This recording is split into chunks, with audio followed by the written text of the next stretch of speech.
Hey people, it's CzarThwomp here, and welcome to episode 44 of Phoenix Wright Ace Attorney. Last time we finished up the second day of the trial. We got all Marshall's testimony done. We started our third day of investigation, our second day of investigation, or rather our third section of investigation. So let's get a move on. No, I don't want to. Okay, I'll examine the blue badger. The blue badger's still riding around today. How long is that battery? Let's give him the benefit of the doubt and say he's dancing. Speaking of dancing, the whole police department has been dancing around like crazy since the other day. Can I take out the batteries? I just can't help but feel he's gonna do something naughty. Can't believe they reused it. I mean, seriously. But anyways. Okay. Alright, I think we have to go to Edgeworth's office. February 24th, prosecutor's office. Underground parking lot. No one's here today. Not even Miss Starr. Everyone's probably busy looking to what exactly went down in the evidence room. That must be where the detectives are. But we proved in court today that no one was murdered in the evidence room at 5:15 on the day of the crime. Yeah, I thought we were finally making some headway in our case. But instead it looks like we just ended up making Lana look even more guilty. Hang in there, Lana. I've got to find all the answers by tomorrow. High Prosecutor's Office. We're going to Edgeworth's office. February 24th, High Prosecutor's Office. Room 1202. Mr. Edgeworth isn't here. Maybe he's being questioned by an inquiry committee. He took a real beating in court today. Forging evidence, Edgeworth. You know, that really brings a tear to my eye. Shut up the best. I'm not in the mood for this. Yeah, shame on you, Worthy. That's really damn low. I trusted you, Worthy. What would Manny think? Manfred would be encouraging it. Yeah, with Martin Main disqualifying evidence 2 years ago, I guess we'll just have to come back later.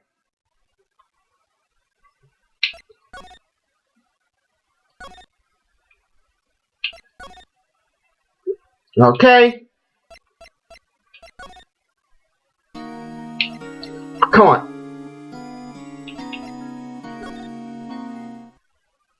Yeah, and then you have to come back here. February 24th, police department, criminal affairs. This place is always pretty empty, but today it's deserted. That must mean everyone's busy solving crimes. Oh, if you're looking for the others, all in the conference room. Thanks. Wow, he actually talked to us. With the chief prosecutor saying what she did and the decision about what to do. About Mr. Edgeworth, not to mention our statement to the media in tomorrow's trial. There's more chaos going on than Thanksgiving and Christmas put together. I think festive is the word usually used for those. Sir, we'd like to have a look around Chief Gant's office. Just head across the hall to the other building and take the elevator to the top floor. Really? You mean it's okay for us to go in there? I mean, we aren't police officers or anything. Hey, you're right. You can't go in there. It's off limits. Now I see where Detective Gumshoe gets his unique charm. Well, what are we waiting for? Let's head to the chief's office. Let's see what he has to say about the blue badger. So this is the police mascot, is it? The blue badger, the future star of the police force. It sounds a little change from the one outside. Well, the dancing blue badger trademark is still in development, you see. You have it trademarked? Absolutely, it's cutting edge stuff. Very now. I showed this doll to my daughter and she brings it here. Don't show her the moving mock of a time, then you won't give her nightmares. Okay, sorry, I thought we'd have a different line, considering the blue badger does play a role in this crime. Chief's office. Yes! The organ! February 24th, the police department chief's office. Gant and his giant-ass organ. Whoa, where am I? In the chief's office, silly. At least that's what it said on the door. Check out the pipe organ. That's real, isn't it? Hey, I used to take organ lessons in kindergarten. They used to call me Little Miss Bach.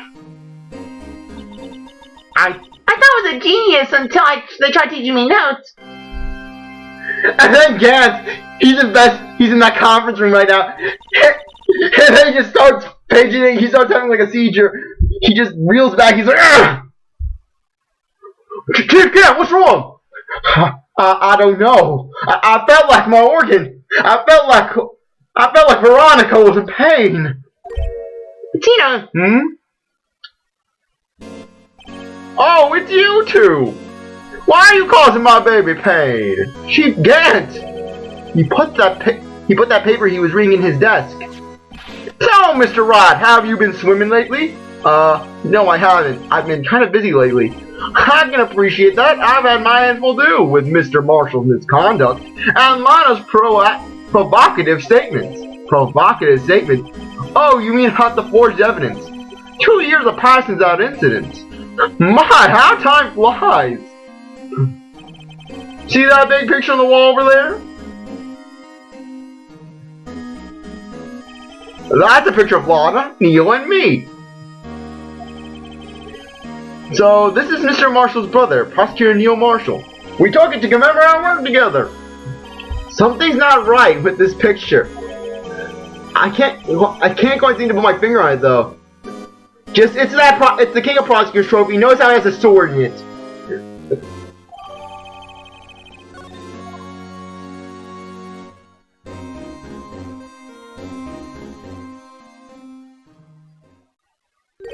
Anyways, I'd like to reminisce all day, but there are matters that need my attention. I'm gonna lock up here, so let's go out together. Oh, but this office, it was a crime scene 2 years ago, wasn't it? That case has long been since over. There's no need to investigate anymore. All the same, we'd like to have a look around. Perhaps you didn't hear me. I said there's no need to investigate it anymore. Now hurry up and get out! I have a meeting to attend. No one touches Veronica anymore! Looks like we aren't welcome. It seems that case isn't over with yet after all. What do you mean? Chief Gant denied a request to search the crime scene. That means there must be a reason he doesn't want us looking around in there. You mean like a clue? There's gotta be a way we can get inside the chief's office.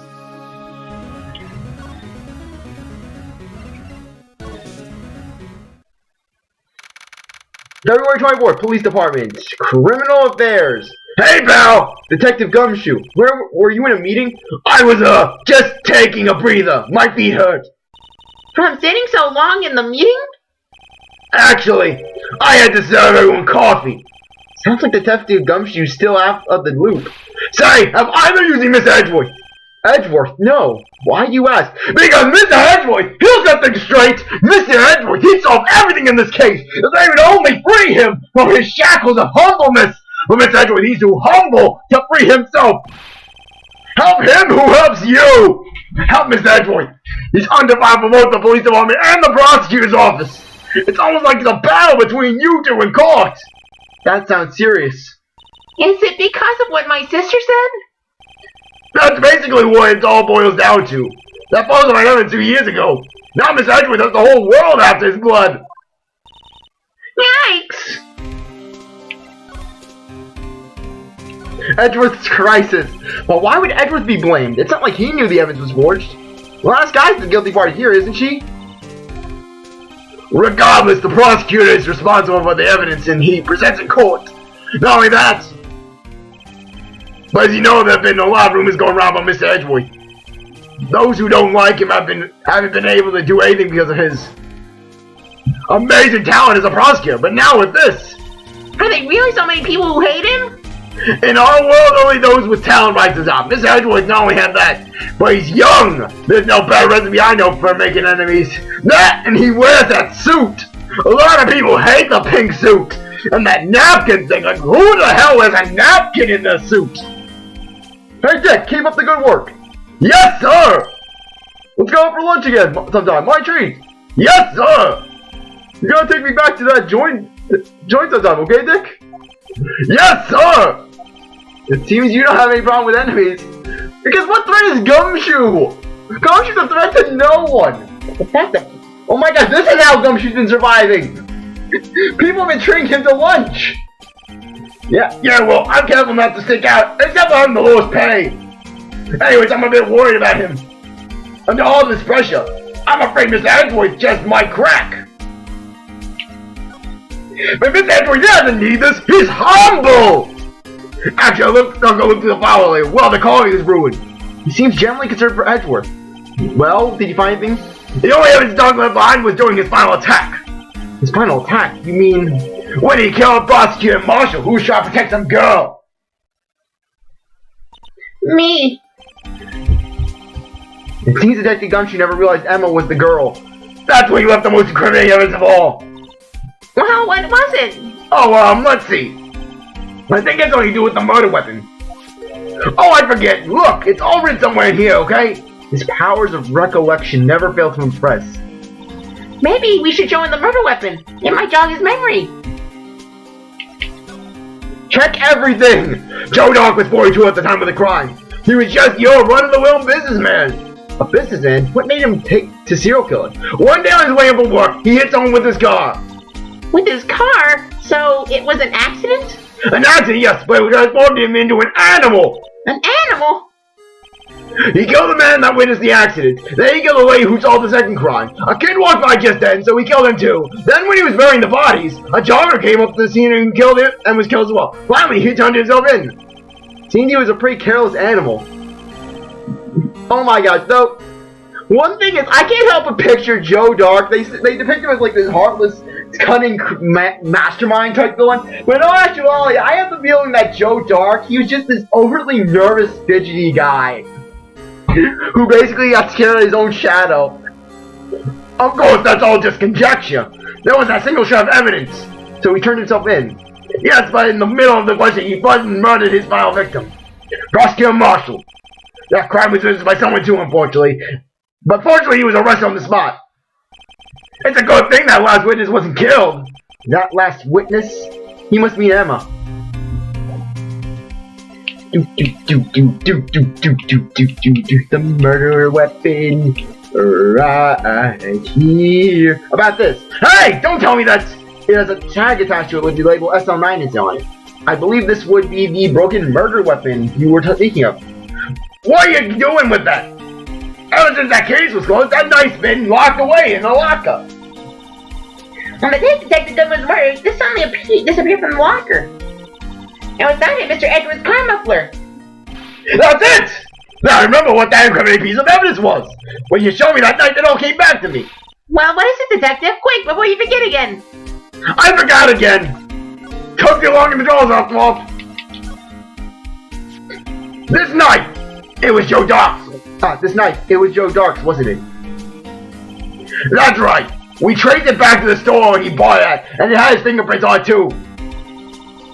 But no one actually witnessed him using it to murder anyone, right? That's where his luck ran at. When you take a good look at the knife, you'll see it's broken. You don't have to take a good look to notice that. Yeah, well anyways, take a guess where the broken tip of the knife was found. That's where they're in. Where was it? The victim, Neil Marshall, was carrying it inside his own body. It was found deep inside the stab wound.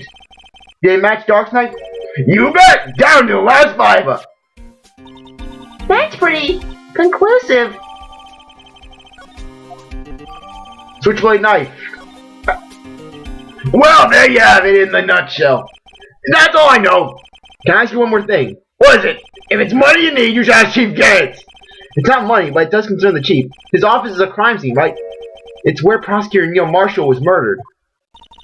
The chief's out now and his office is locked. But we'd like to have a look around if that's okay. Well, any detective's ID card can unlock the door. What? Really? But if I let a civilian in there, I'd be charged with breach of trust. I trusted you, Gummy! You're letting people in my office! Oh my gosh, I can imagine just Gumshoe setting up a business. Come to Chief Gant's office! Only $5! $5 for 5 minutes! Breach of trust? Simply put, I'd be canned. Oh, sorry, pal. I don't plan on getting fired because of you. How about this ID card? It was Detective Goodman's. That won't work either. The data was deleted the day he died. Oh. So in other words, Gumshoe is our only chance of getting into that office. I wonder if there's something we could show him that would make him change his mind. But one thing I find that's weird is that why Neil Marshall then offered it. Oh wait, no, never mind.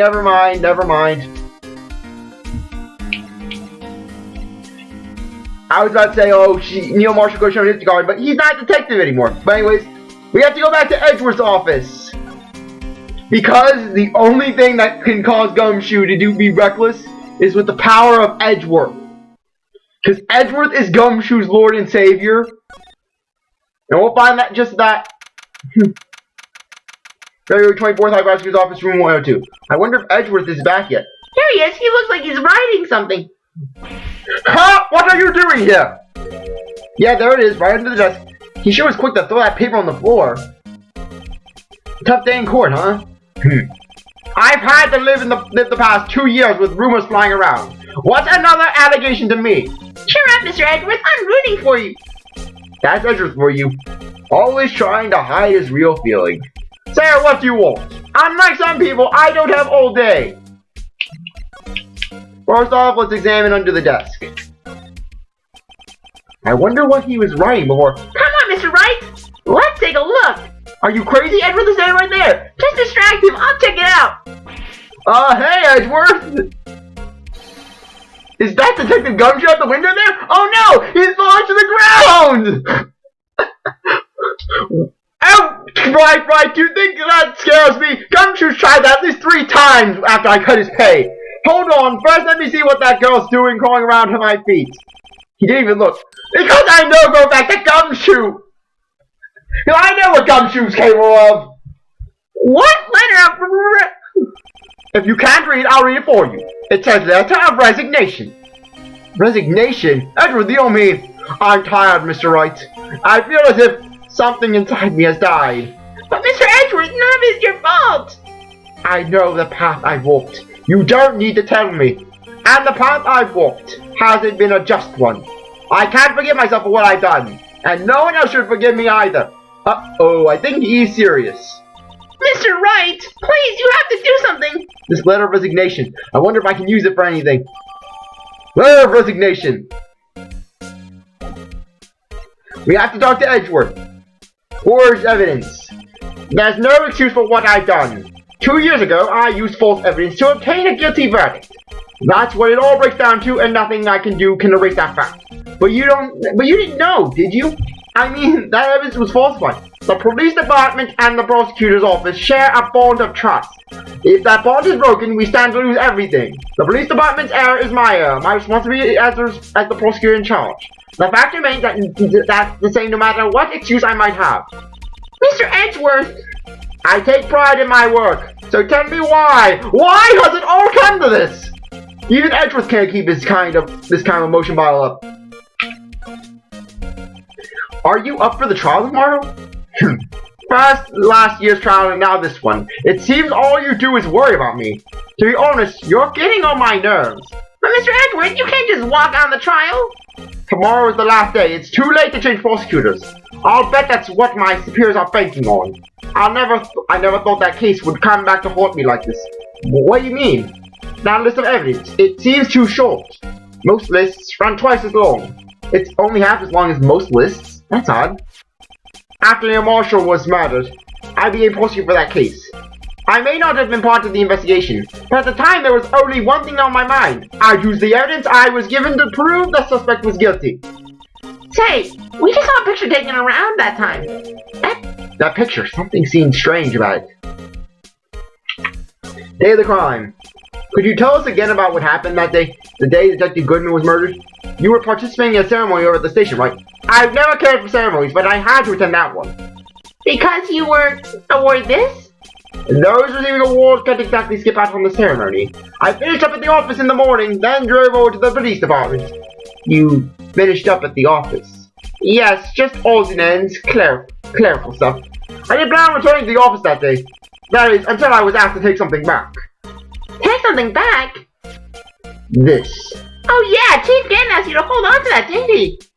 Yes, it was a piece of evidence in a case that was closed half a year ago. He asked me to bring it back to the prosecutor's office. That's the story we heard yesterday. So you came back to the prosecutor's office because the chief asked you to. That's right.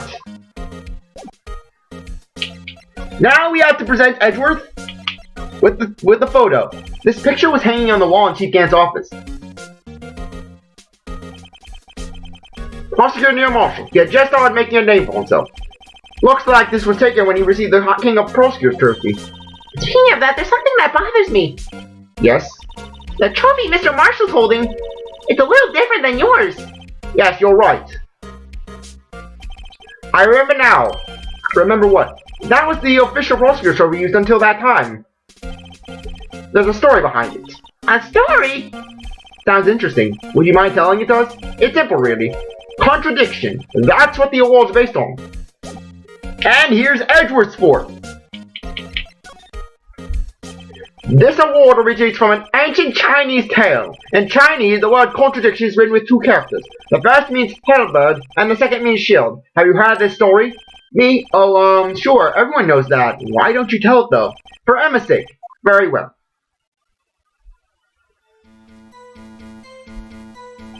Long ago in the kingdom of Chu, there was an arms merchant. One day he presented the king with two items. The first was a halberd that he claimed could slice through any shield or armor. The second was a shield that he claimed could withstand any weapon. Wait a minute. Those claims contradict each other. Very perceptive. But then again, you've heard the story before, right? Anyways, as you mentioned, the very descriptions of these items discredit them both.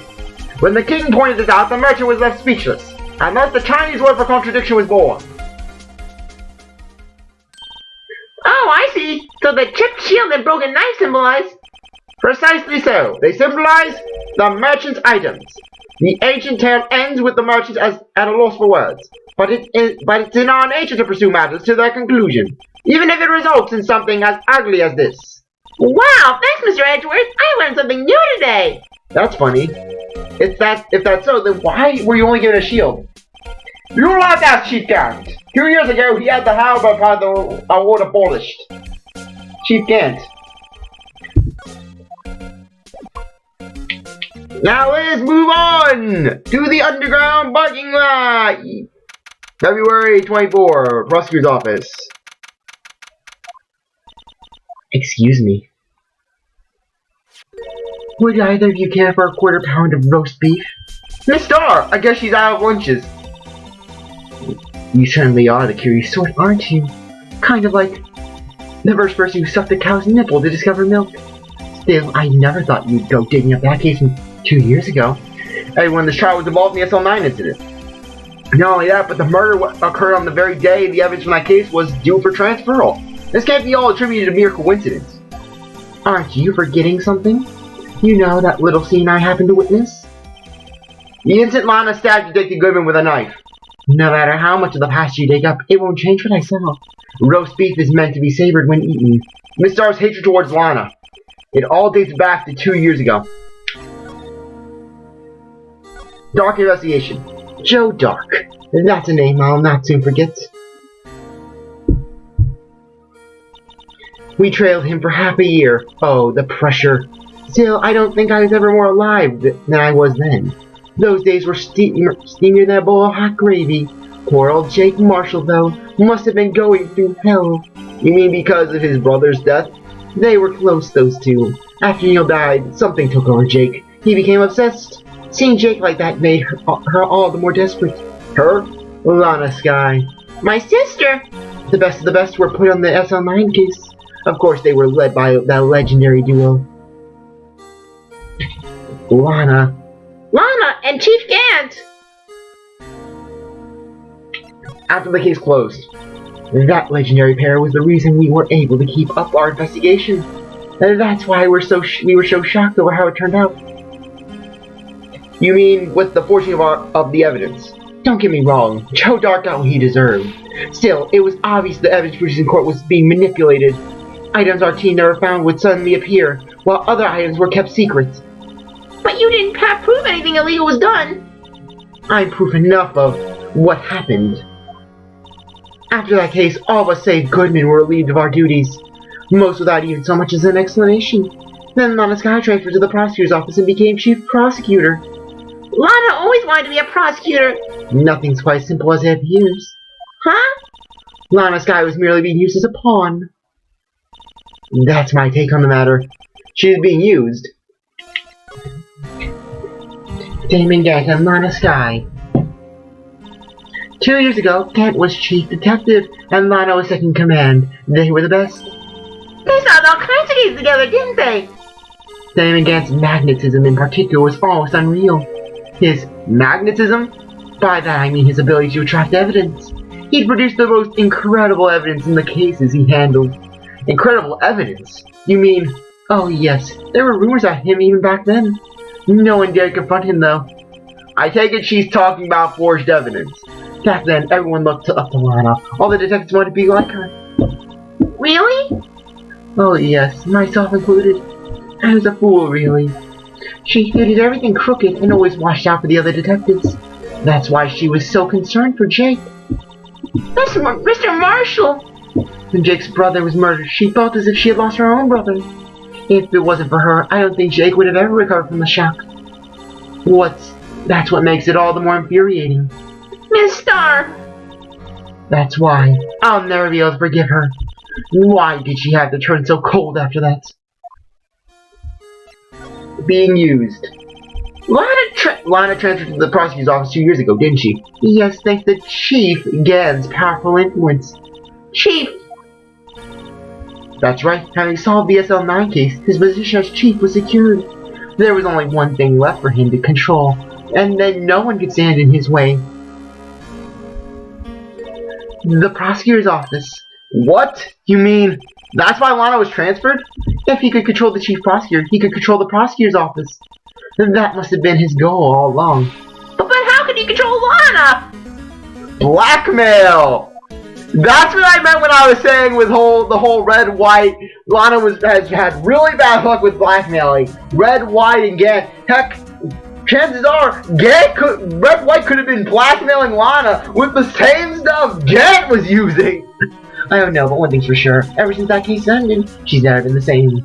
It's only logical to conclude there must have been a reason for her change. At last, I'm finally getting close to the bottom of this ugly mess.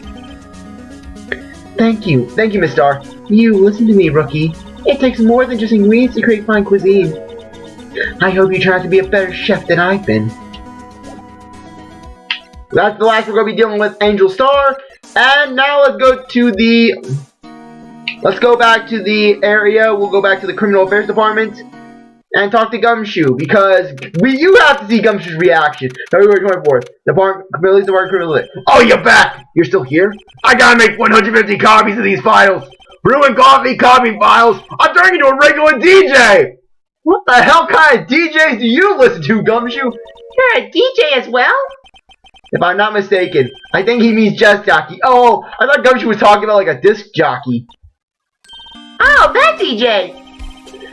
I got my persistency, but my answer's still no. I'm not letting into the chief's office, period. It'll be my neck on the line. That office is the last crime scene in the SL9 incident. I have to take a look in there. There's gotta be something we can do to make the detective change his mind. And that is in the form of Edgeworth. What's this crumbled up piece of paper? No way! Mr. Edgeworth can't be serious! No! And then just the walls start shaking. And then just... What was that? What was that? Why is there yelling? Why is the room shaking? It's nothing, Chief Gant. I like Gumshoe burnt his finger, slammed in the copier again. Mr. Is he ever not serious? I can't believe they pushed him this far! Those animals! Those animals! Look what they've done! Look what they've reduced Mr. Edgeworth to! What kind of world do we live in? And then Gumshoe takes out his gun and starts going on a rampage. Oh my gosh, Gumshoe burst into meeting. You monsters have gone too far! And the guy, Gummy, calm down, Gummy. No, you listen here, Gant. My name's not freaking ass Gummy. It's Gumshoe. Gummy's what you call a damn gummy bear. And then it says it's Jim Appel. Wait second, you did this to Mr. Edgeworth! And then yes, Gumshoe starts firing off his gun. Just puts 5 bullets against his chest. Who else wants some? And then Gumshoe just starts fighting all the detectives and officers that takes out his gun, starts going Rambo. Mr. Edgeworth really feels responsible. At first I thought he was as cold as ice, but now I know different. He trusts the detectives and provide him with sound evidence. But we betrayed him. We blasphemized. We sinned against you, Mr. Edgeworth. I'm sorry. I can't live with myself. And then Gumshoe, he goes up to the top of the prosecutor's office. This is for you, Mr. Edgeworth. Edgeworth, Gumshoe's literally jumping off the roof of the prosecutor. Right, I'm not believing that terrible excuse again. I'm not believing it. Mr. Edgeworth. Gumshoe falls past Edgeworth's window.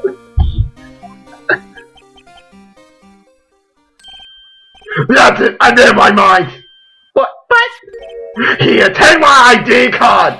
We can't do that. Someone better. They won't let you off the hook with this another month. I report. Look at me. It's no secret I'm already out of the loop. Oh, I'll be back in the loop. I'll be back in the loop when I take them all down. After all, I'm friends with Mr. Edgeworth. Depending on how this case turns out, I may already be as good as terminated. What? So at least let me do this. For Mr. Edgeworth's sake. All right, detective. Thank you. Gumshoe's ID tucked swiftly into your pocket. Okay, I think now's a good time to end things off. I really appreciate that you stuck around to watch this episode. You're a great viewer. I hope you come back for the next one. If you like the video, like, subscribe, comment, share, do whatever you want. With that, see you later. Bye.